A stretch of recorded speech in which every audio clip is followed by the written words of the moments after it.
사랑하는 성도 여러분, 벚꽃이 다 졌습니다. 제가 참 마음이 너무 아쉬워서요. 되게 좀 기분이 우울했는데 누가 그러시더라고요. 5월이 되면 장미가 또 핍니다. 저는 몰랐거든요. 제 인생에 좋은 시절이 다 가서 다시 꽃 피는 시절이 안 올 줄 알았는데 5월이 되면 장미가 피는 시절이 또 온답니다. 여러분, 우리 인생에 좋은 시절이 다 간 것 같아도 하나님께서 아름다운 꽃을 또 피워주실 때가 옵니다. 집사님, 장로님, 권사님 인생에 좋은 꽃이 필 겁니다. 우리 한번 앞뒤좌우로 인사하겠습니다. 집사님, 권사님, 장로님 앞뒤좌우로 보시면서 인생에 좋은 꽃이 필 겁니다.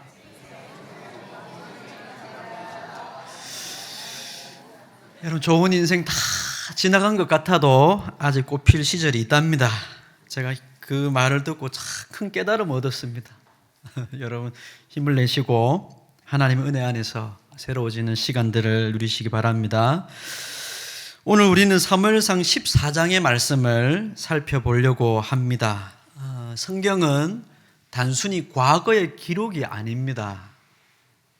성경은 단순히 과거에 있었던 일을 기록해 놓은 것이 아니라 그 일을 통해 하나님께서 지금 우리에게 말씀하시는 겁니다. 성경은 지금 나에게 하나님이 이 성경을 통해 말씀하시는 거죠. 나와 상관없는 과거 얘기가 아니라 이 말씀을 통해 지금 하나님이 나에게 말씀하고 계시는구나. 여러분, 이 사실을 성경을 읽을 때마다 꼭 의식하면서 읽어야 됩니다. 그런 차원에서 우리가 구약 성경에 읽고 있는 모든 성경은 구약 성경의 사람들에게는 장차 오실 예수님을 가리키는 손가락입니다. 모든 성경이 장차 오실 예수님을 손가락으로 가리키고 있습니다. 너희들에게 앞으로 너희들의 인생의 구원과 영원한 운명을 위해 내가 한 사람을 보내줄 거라고 손가락으로 가리키는 겁니다. 구약 성경 모든 내용이 그렇습니다. 그리고 우리는 이제 이 성경을 읽으면서 날 위해 오신 예수 그리스도가 도대체 나를 위해서 무슨 일을 하셨고 앞으로 내 인생이 어떻게 이루어질 건지를 성경을 통해 확인하는 겁니다. 지금 우리에게 그 말씀을 하시는 겁니다. 아하, 그래서 내가 예수님 필요하구나. 그래서 내가 예수님을 믿고 사는 거구나. 구약 성경을 읽고 그냥 단순히 내가 오늘 하루 뭘 해야 되나 이렇게 적용하는 게 아닙니다. 읽고 도대체 왜 내가 예수를 믿고 왜 내가 교회 가야 되고 왜 내가 이런 신앙생활을 해야 되는지를 성경을 통해 확인하자는 겁니다. 이게 확인이 안 되면 구약성경을 읽으면 오늘 뭘 해야 되노? 뭘 적용해야 되노? 이렇게밖에 안 되는 겁니다. 여러분, 성경을 그렇게 읽으시면 좋을 것 같습니다. 그리고 성경은 그분이 하나님이 약속하신 그분이 오셔서 세우실 교회는 어떤 것인지를 보여주는 그림들입니다. 그러니까 오늘 말씀을 읽고 도대체 교회는 어떻게 가는 거고 어떻게 살아가는 건지, 이 광야 같은 세상을 도대체 우리는 어떤 식으로 살아가야 되는 건지, 그걸 성경을 통해 오늘 우리에게 말씀해 주시는 겁니다. 그걸 살펴보고 싶은 겁니다. 오늘 말씀은 이스라엘의 첫 왕이었던 사울과 그의 아들 요나단을 대조하고 있습니다. 그러나 이 대조는 성경에서 두 인물을 대조할 때 대조라는 것은 누가 좋은 사람이고 누가 나쁜 사람인가 그런 걸 가리자는 게 아닙니다. 성경은 우리에게 누가 좋은 놈이고 누가 나쁜 놈인지 그걸 가리는 데 초점이 있는 게 아니고 이 사건을 통해 도대체 왕은 어떤 사람이 왕이어야 되고 우리 인생에는 도대체 어떤 분이 왕의 자리를 차지하고 있어야 내 인생이 복된 인생이 되는지를 확인하는 겁니다. 그냥 사울 나쁜 놈이고 요나단 좋은 놈이다, 이걸 읽으면 우리는 항상 나도 요나단처럼 살아야지 이런 식의 적용밖에 못하는 겁니다.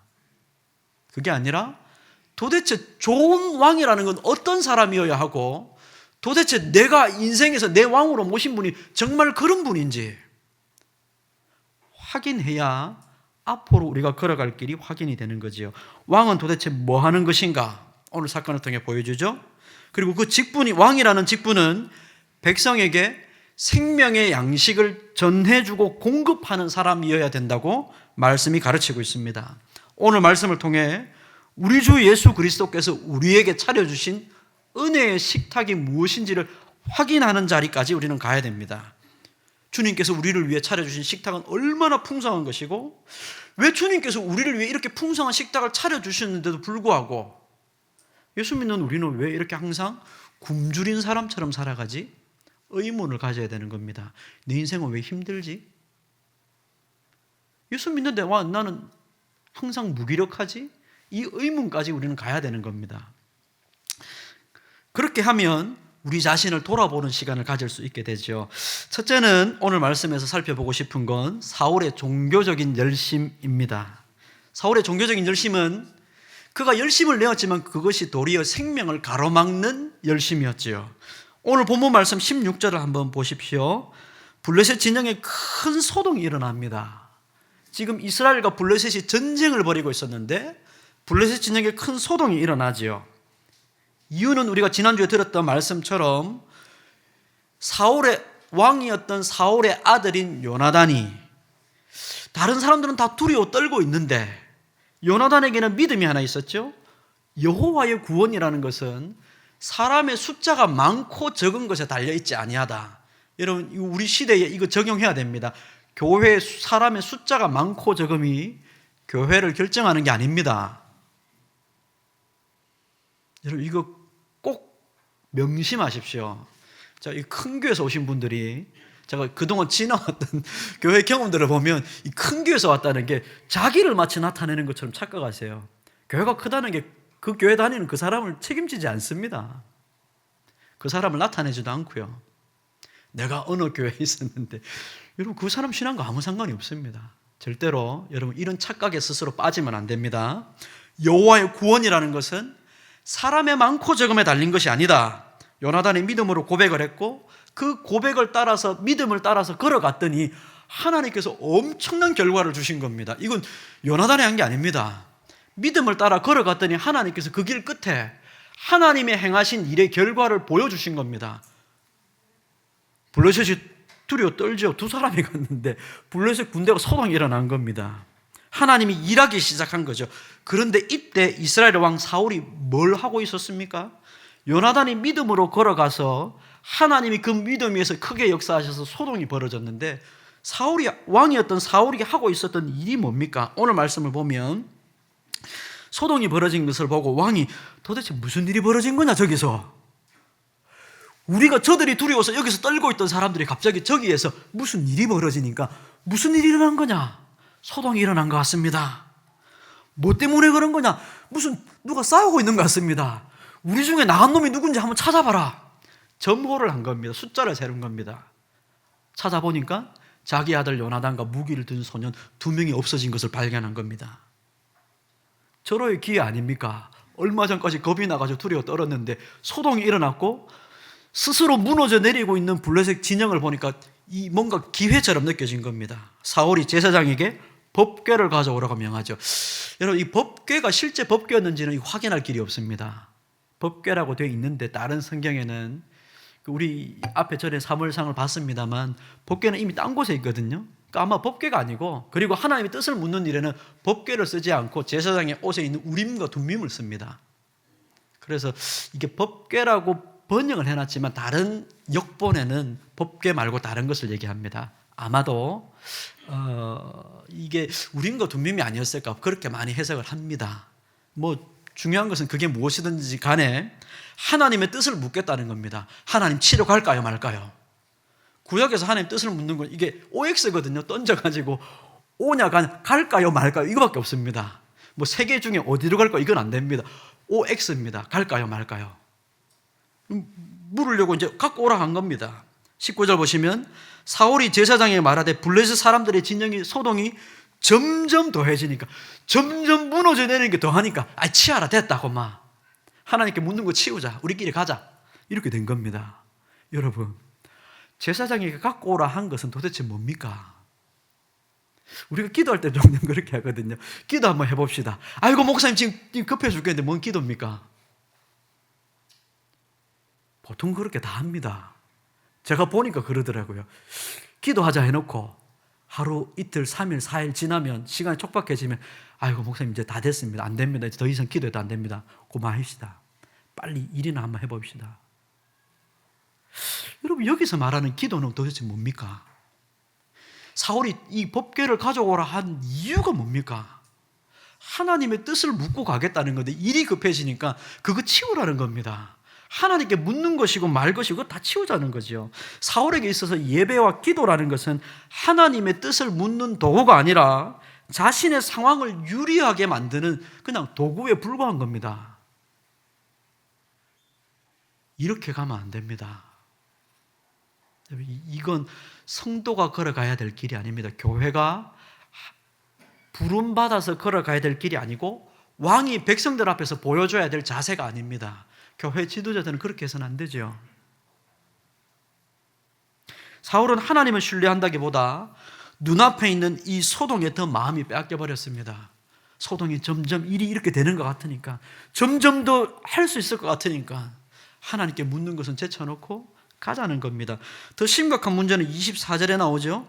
오늘 말씀에서 살펴보고 싶은 내용입니다. 24절 보시면 사울이 백성들에게 이 전쟁을 벌이러 이제 나아가면서 맹세를 시킵니다.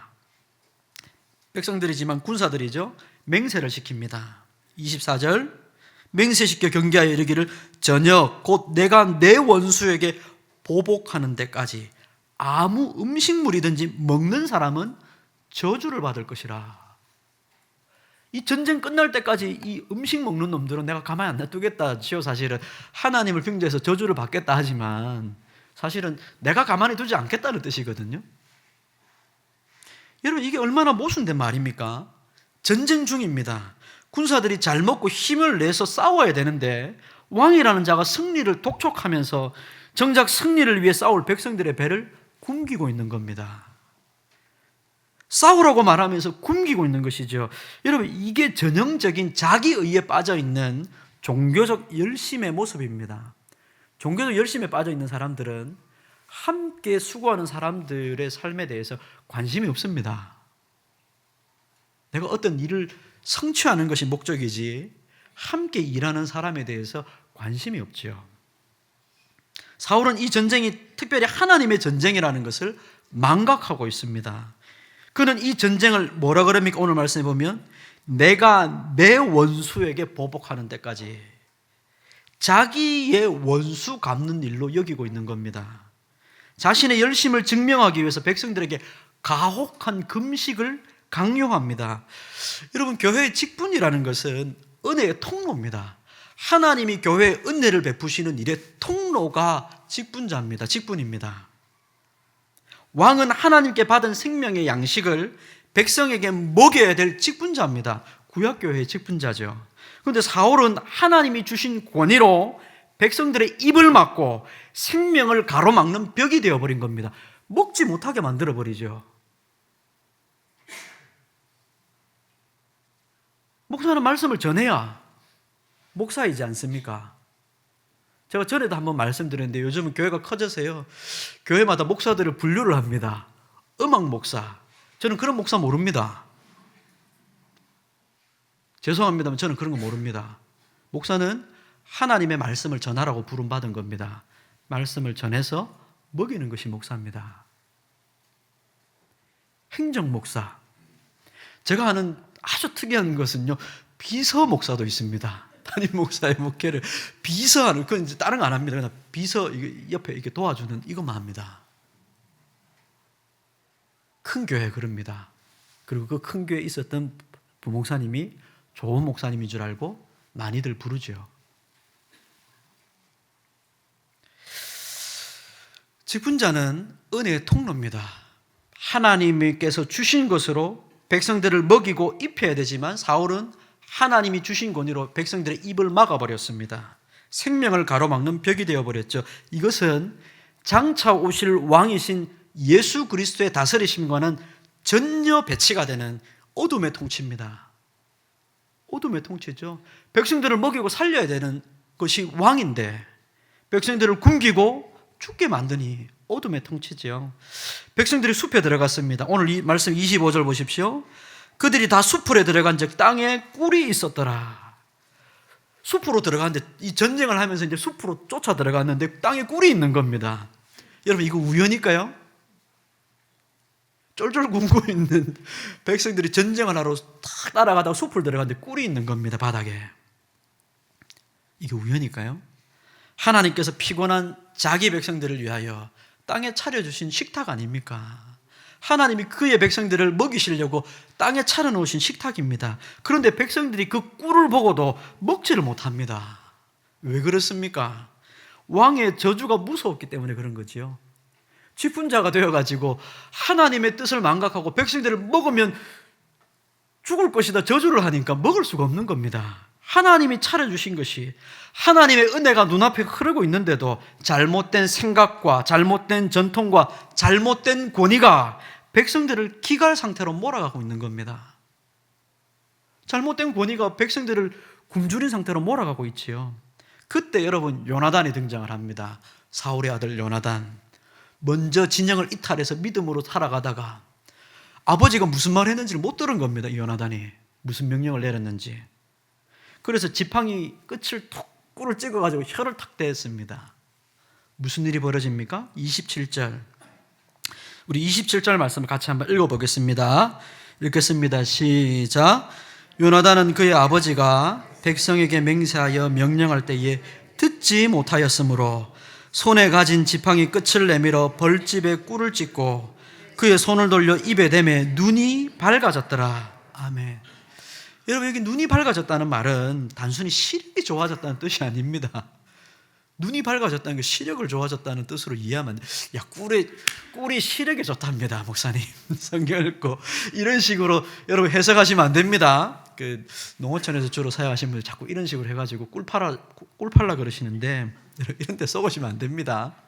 그런 뜻이 아닙니다. 이 시력이 밝아졌다는 것은 영적인 통찰력이 밝아졌다는 것이죠. 하나님께서 주시는 양식을 먹을 때 우리가 비로소 우리 삶에 놓여 있는 모든 상황과 모든 형편들을 본질적으로 파악할 수 있게 된다는 뜻입니다. 사울의 명령이 얼마나 어리석은 것인지를 깨닫게 되고 이 전쟁의 승리가 도대체 누가 주는 것인지를 알게 되고 도대체 생명의 길은 어디에 있는 건지를 알게 되는 겁니다. 믿음의 길을 걸어 그분의 말씀을 따라 걸어가니 꿀이 있더라는 것을 발견하는 거 아닙니까? 먹고 나서 눈이 밝아진다는 것은 그런 뜻이죠. 요나단은 사울과 달리 하나님의 구원을 믿은 자입니다. 여러분, 마태복음 16장에 보면 베드로가 예수님에 대해서 아주 멋지게 신앙 고백하는 내용이 있지요. 주는 그리스도시요 살아계신 하나님의 아들입니다. 기가 막히게 고백을 하죠. 베드로가 어디서 이 과외를 받아서 이런 내용을 알까요? 예수님이 이렇게 정확하게 가르쳐준 거 복음서에 안 나오는데 베드로 어디서 과외 받았을까요? 옆에 다른 제자들이랑 토의를 해서 이 결론이 나왔을까요? 예수님 그렇게 얘기하십니다. 이것을 알게 하신 이가 혈육이 아니다. 인간이 너한테 가르쳐준 게 아니고 하늘에 계신 내 아버지께서 너한테 주신 것이다. 요나단에게도 여러분 이 믿음을 주신 분이 하나님이시고 이 먹을 양식을 주신 분도 하나님이십니다. 눈을 밝혀주신 분도 하나님이시죠. 여러분, 우리가 이 땅에서 주님을 모시고 주님과 함께 이 땅을 살아가면서 교회로 살아가기 위해서 광야 같은 길을 걸어가기 위해서 우리에게 필요한 것은 하나님이 주신 양식입니다. 꿀이 필요합니다. 우리 눈이 밝아져야 되죠. 우리 성도로 살아가면서요, 우리 그냥 이 세상 사람 말고요, 성도로 살기 위해서 이걸 먹어야 되는지 먹지 말아야 되는지 분간하는 것이 참 어렵습니다. 사실 어렵지 않은데 우리 욕심이 사실 우리 눈을 흐리는 거죠. 주님 주신 것을 먹으면 눈이 밝아집니다. 먹어야 되는지 먹지 말아야 되는지 알게 됩니다. 이 길을 가야 되는지 가지 말아야 되는지 주님께서 주시는 양식을 먹으면 구분이 됩니다. 먹지 않으면 굶어서 길을 모릅니다. 분간에 시력이 밝아지지 않습니다. 사울 아래에 있던 자들은 승리하고도 기진맥진하여서 쓰러졌지만 요나단과 같이 하나님의 양식을 취하는 자는 승리 가운데서 새 힘을 얻는 겁니다. 지친 영혼을 소생시키고 어두운 눈을 밝혀줄 참된 양식을 하나님이 주실 때 우리가 받아 먹어야 새 힘을 얻는 것이죠. 그러면 여러분, 이제 우리는 이 사건 너머에 계시는 참된 왕이 되시는 예수 그리스도를 우리가 봐야 됩니다. 사울은 먹는 자는 저주를 받을 것이라고 선포하며 백성들을 죽음으로 내몰았습니다. 그러나 우리 주님은 저와 여러분을 먹는 자는 죽을 것이라고 말하지 않습니다. 요한복음 6장 53절에 이렇게 얘기합니다. 내가 진실로 진실로 너에게 이르노니 인자의 살을 먹지 아니하고 인자의 피를 마시지 아니하면 너희 속에 생명이 없느니라. 먹지 않는 자는 생명이 없다고 말씀합니다. 예수님은 먹어야 산다고 말씀하시죠. 우리에게 주십니다. 자기 살과 피를 내어주시고 통째로 자기 전체를 내어주시고 그분의 말씀을 내어주셔서 우리를 살리시는 분이십니다. 사울은 죽이는 자지만 우리 주님은 살리시는 왕입니다. 사울은 자신의 왕권을 지키기 위해서 백성을 굶기지만 우리 주님은 우리를 살리기 위해 자기 살을 찢으시는 분이십니다. 십자가는 주님께서 우리를 위해 차려주신 가장 풍성한 식탁이 되는 것이죠. 사울 아래에서는 우리가 꿀 한 모금도 저주의 대상이 되었지만 그리스도 안에서는 주님의 전부가 우리에게 주시는 거저 공짜로 주시는 생명의 양식이 됩니다. 성경은 여러분 하나의 이야기를 담고 있습니다. 사울이 실패한 이 생명을 공급해야 될 왕의 직분을 사울은 실패했지만 예수님은 완성하셨습니다. 그분은 우리에게 율법의 가장 무거운 짐을 지워서 굶주리게 하시는 분이 아니라 수고하고 무거운 짐진 자들은 다 내게 오라고 말씀하시고 초청하셔서 주님의 말씀과 주님의 자신을 주심으로 우리를 배불리게 하시는 진짜 참된 왕이요 목자가 되시는 분이 우리 주님이십니다. 그러면 사랑하는 성도 여러분, 오늘 말씀의 가장 핵심적인 내용을 한번 가보죠. 사울의 시대에는 왕이 못 먹게 해서 굶었습니다. 그런데 오늘 우리는 어떻습니까? 여러분, 우리 시대는 어떻습니까? 우리에게는 사울 같은 폭군이 없지 않습니까? 먹지 말라고 말씀하는 사람도 없고 우리에게 주지 않는 사람도 없습니다. 그런데 왜 우리는 사울 시대처럼 왜 못 먹은 사람처럼 그렇게 삽니까? 우리는 주님께서 교회를 통해 그리고 기록된 성경을 통해 우리에게 지금도 하늘의 양식을 우리에게 날마다 주고 계신다는 사실을 알고 있습니다. 쏟아부어 주고 계시죠. 시편 82편 10절 내 입을 크게 열라. 네 입을 크게 열어라. 내가 채워주겠다고 말씀하십니다. 하나님은 채워주시겠다고 약속을 하셨습니다. 그런데 오늘날 우리 시대에 많은 성도들의 모습은 어떻습니까? 영적 기갈에 허덕이고 있습니다. 세상 근심에 눈이 어두워져서 도대체 작은 고난 앞에서도 요나단처럼 담대하게 성도가 걸어가야 될 길을 가지 못하고, 여러분, 생명의 길이 있는데 걸어가지 못하는 이유는 여러분 우리가 줄여서 눈이 어두워져서 그런 겁니다. 먹어서 눈이 밝아져야 되는데 눈이 어두워져서 그렇습니다. 영적 기갈에 시달리고 있지요. 비틀거리고 있는 겁니다. 요나단처럼 믿음으로 걸어가지 못하고 이래 갔다 저기 갔다 비틀거리고 있죠. 여러분, 이유가 무엇입니까? 양식이 없어서입니까? 아니죠. 여러분, 정직하게 말해서 우리 시대에 더 이상 한국교회 성도들이 성경을 잘 읽지 않습니다. 그리고 하나님의 말씀을 자신의 생명으로 여기지 않습니다. 그래서 그렇습니다. 양식이 없어서가 아니라 영적 게으름 때문에 그런 것이죠. 하나님은 여전히 우리에게 매주일 하나님의 말씀을 들려주십니다. 하지만 우리가 그 말씀을 지팡이 끝으로 찍어서 먹으려고 하지 않습니다. 성경을 펴고 읽는 일을, 묵상하는 일을 귀찮아합니다. 펴고 읽는 것도 귀찮은데 묵상까지 하라니 바빠 죽겠는데, 현대시대 바빠 죽겠는데 언제 어느 아침에 그걸 하고 있습니까? 쓰는 건 하겠는데 그걸 읽고 생각하는 건 못 하겠습니다. 목사님, 기도의 자리에 나아가 주님과 교제하며 얻는 하늘의 기쁨. 여러분, 기도의 자리에서, 여러분, 우리 성도님들 참 기도 잘 하십니다만 우리 말씀 듣고 기도하고 그 말씀을 묵상하면서 길게 있어야 됩니다. 말씀 듣고 이제 설교 끝났으니까 가자 이게 아니고 그렇게 해야 됩니다. 기도의 자리에서 주님과 교제하며 얻는 하늘의 기쁨이 있습니다. 그런데 이거보다 세상의 자극적인 눈요기에 우리가 마음을 다 빼앗겨버린 거 아닙니까? 여러분, 냉정하게 여러분 한번 비교하십시오. 여러분이 핸드폰을 열어서, 여러분, 제가 이 얘기를 하면서 저도 부끄럽습니다만, 여러분 핸드폰을 열어서 유튜브를 보는 시간과 여러분이 성경을 펴서 성경을 읽는 시간과 한번 비교를 해보십시오. 여러분, 정말 성경이 나의 생명이라고 여러분 말하실 수 있겠습니까?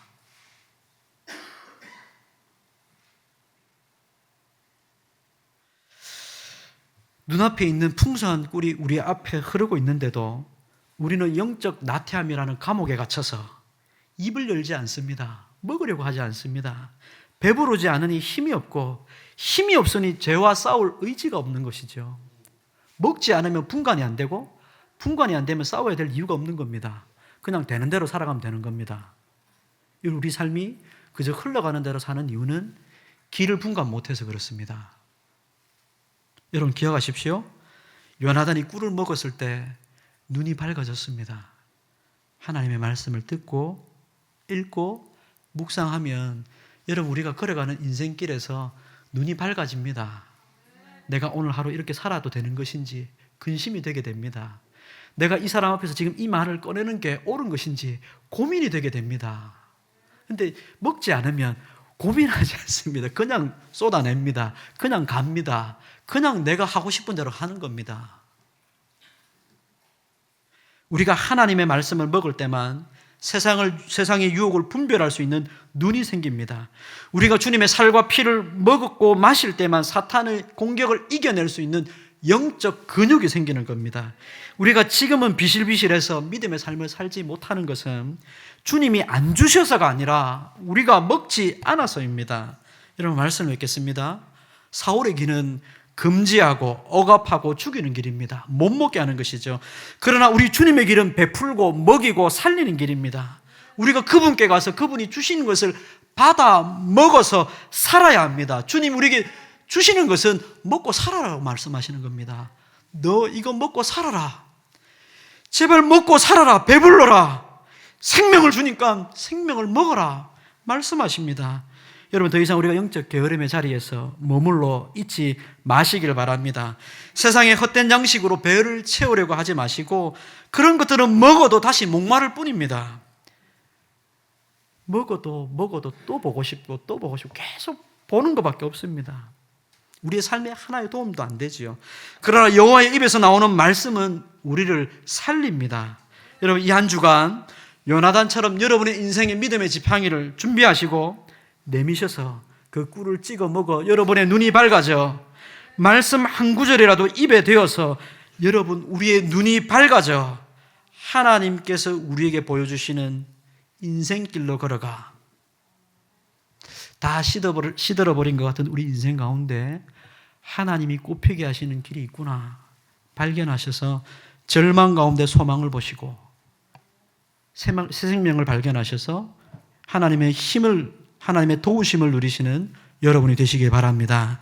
기도하겠습니다. 생명의 양식이 되시는 주님, 사울처럼 자신의 의를 드러내기 위해 백성을 굶기는 어리석은 자 우리에게는 없습니다. 주님, 우리가 주님께서 우리를 위해 예비하신 은혜를 맛보고 눈이 밝아져 하나님의 은혜로 살아갈 수 있기를 소원합니다. 우리에게 주님의 전부를 주신 예수 그리스도를 매일의 양식으로 삼고 주님의 말씀을 우리 삶의 길로 삼아 하나님 우리가 풍성한 생명을 누리는 이 한 주간이 되도록 우리와 동행하여 주옵소서. 예수님의 이름으로 기도합니다. 아멘.